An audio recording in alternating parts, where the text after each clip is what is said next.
Pertamina menggila, pertama di Asia manfaatkan teknologi ini. Belum lama penemuan cadangan migas jelang Hari Kemerdekaan RI ke-76 ini merupakan berkah bagi negeri. Kami bersyukur dan terus bersemangat untuk Indonesia tangguh, Indonesia tumbuh. Pertamina berhasil menemukan cadangan gas hidrokarbon setelah pengeboran selama 62 hari di area Matindok, Desa Samalore, Kecamatan Toili, Kabupaten Banggal, Sulawesi Tengah. Penemuan tersebut didapatkan PT Pertamina EP Donggi Matindok Field atau DMF yang merupakan bagian dari zona 13 regional Indonesia Timur. Direktur Regional Indonesia Timur Subholding Upstream Pertamina Awang Lazuardi menyampaikan penemuan cadangan hidrokarbon di struktur WPY001 menjadi energi penyemangat untuk berinovasi dan berupaya memberikan kinerja terbaik.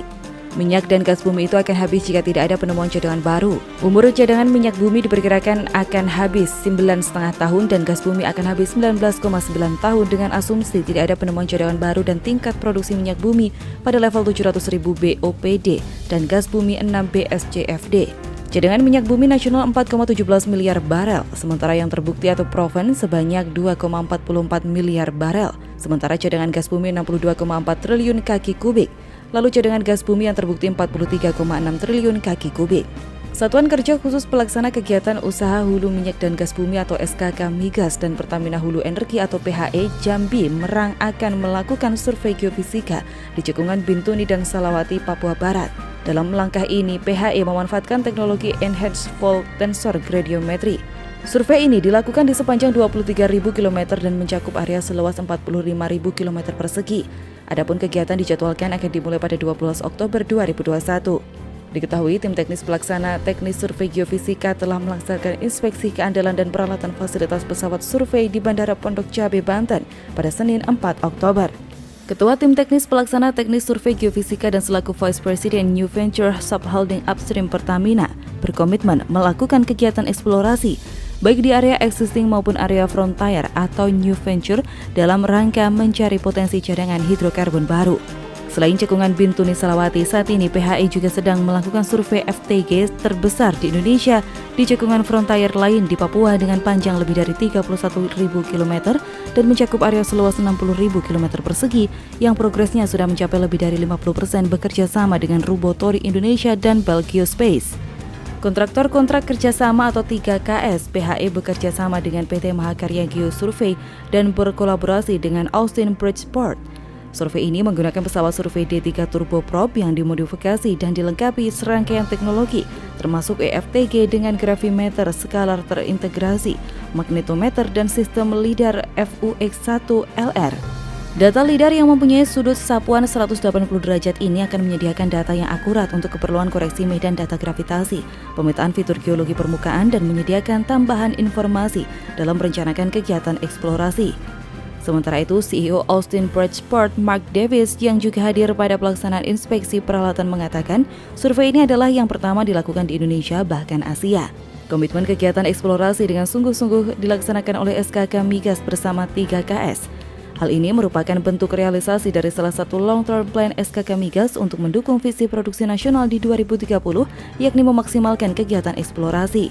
Saat ini beberapa kegiatan lain dari KKP yang sedang berjalan yakni survei vibroseismik 2D di Pulau Jawa, survei seismik di area laut Indonesia bagian tengah dan timur serta Natuna, dan FTG Iwur Akimegah.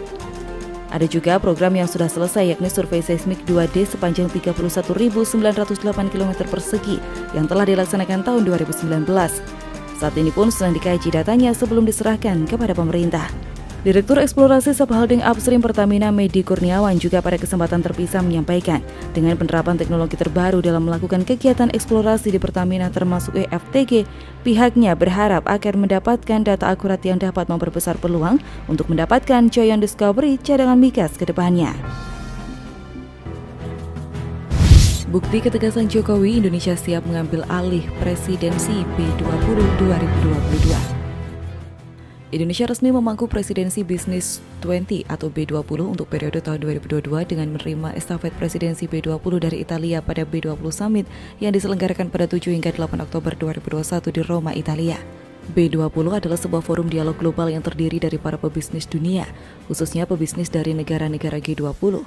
Menjelang presidensi Indonesia pada G20 Summit 2022, sepanjang tahun 2022, B20 Indonesia siap menggelar pertemuan. dialog dan merangkumkan opini pelaku usaha global dalam bentuk rekomendasi kebijakan atau policy recommendations untuk G20 Summit, yaitu konferensi tahunan yang diselenggarakan oleh 20 negara dengan perekonomian terbesar di dunia bersama dengan Uni Eropa. Rangkaian kegiatan B20 Indonesia akan resmi dimulai pada tanggal 24 hingga 25 Januari 2022 melalui kegiatan Inception Meeting yang menandai dimulainya presidensi B20 Indonesia. Selanjutnya, rangkaian pertemuan tingkat Task Force dan Side Event akan berlangsung sepanjang tahun 2022. Pertemuan akan mencapai puncaknya dalam B20 Indonesia Summit yang direncanakan pada tanggal 20 hingga 21 Oktober 2022 di Bali. Summit ini akan mengundang delegasi bisnis pilihan yang merupakan perwakilan dari kurang lebih 6,5 juta komunitas bisnis global yang ada dalam naungan negara-negara anggota G20. Presiden Republik Indonesia Joko Widodo di acara serah terima presidensi B20 dari Italia ke Indonesia, seperti dikutip dari keterangan resmi mengatakan, Indonesia siap menjalankan tugas sebagai presidensi G20 pada tahun 2022. Pihaknya optimis tahun ini kita akan bisa mulai pulih. Tahun depan kita bisa recover stronger dan kita bisa recover together. Untuk penyelenggaraan rangkaian pertemuan B20 Indonesia, pemerintah Indonesia telah resmi menunjuk Kamar Dagang dan Industri Indonesia untuk menjadi pihak penanggung jawab penyelenggara forum B20 tahun 2022. Untuk meningkatkan rasa kepemilikan di antara pelaku usaha dalam negeri, B20 Indonesia bersama Kadin akan melakukan sosialisasi, konsultasi, dan advokasi dengan sejumlah asosiasi bisnis dan usaha Indonesia atas prioritas-prioritas yang diusung dalam presidensi B20 Indonesia. Kadin juga bersama B20 Indonesia akan menjadi wakil dari para pebisnis B20 global untuk menjembatani dialog antara B20 dengan pemerintah Indonesia yang mewakili suara dari negara-negara yang akan ikut serta dalam G20. Dalam presidensi B20 ini, Indonesia menyatakan siap menciptakan ekonomi global yang inovatif, inklusif, dan kolaboratif demi terwujudnya pemulihan yang lebih kuat dan dampak ekonomi yang berkelanjutan. Meskipun meneruskan estafet kepemimpinan dari B20 Italia, Kadin Indonesia menyatakan bahwa posisi Indonesia sebagai negara berkembang menciptakan penekanan dan pendekatan yang berbeda dengan mengedepankan keseimbangan antara kebutuhan pemulihan negara maju dan negara berkembang. Indonesia siap memberdayakan perempuan dan UMKM untuk memaksimalkan potensi ekonomi global serta mendukung ekonomi yang suportif terhadap keberlangsungan bumi. Dalam presidensi B20 Indonesia dibentuk 7 gugus tugas yang meliputi Trade and Investment, Future of Work and Education, Finance and Infrastructure, Energy, Climate and Sustainability, Integrity and Compliance, serta juga Women in Business Action Council. Gugus tugas ini telah dibentuk untuk memastikan rekomendasi kebijakan yang diberikan bersifat inklusif, berkelanjutan serta meningkatkan kesejahteraan dan pemulihan ekonomi, baik Indonesia maupun negara-negara G20 lainnya. Dalam upaya pemenuhan visi ini, B20 Indonesia mengupayakan rekomendasi kebijakan yang saling menguntungkan dalam ekosistem global, pertumbuhan yang dinikmati oleh semua lapisan masyarakat, serta menyeimbangkan antara momentum jangka pendek dengan dampak jangka panjang. Rekomendasi kebijakan yang hendak disusun nantinya akan menjunjung filosofi recovery, pemulihan yang memperkuat ekonomi global di masa pasca pandemi, reformasi yang membentuk ekonomi di masa new normal, dan resilience atau ketahanan yang menciptakan kebijakan kemampuan bertahan menghadapi situasi yang tidak menentu.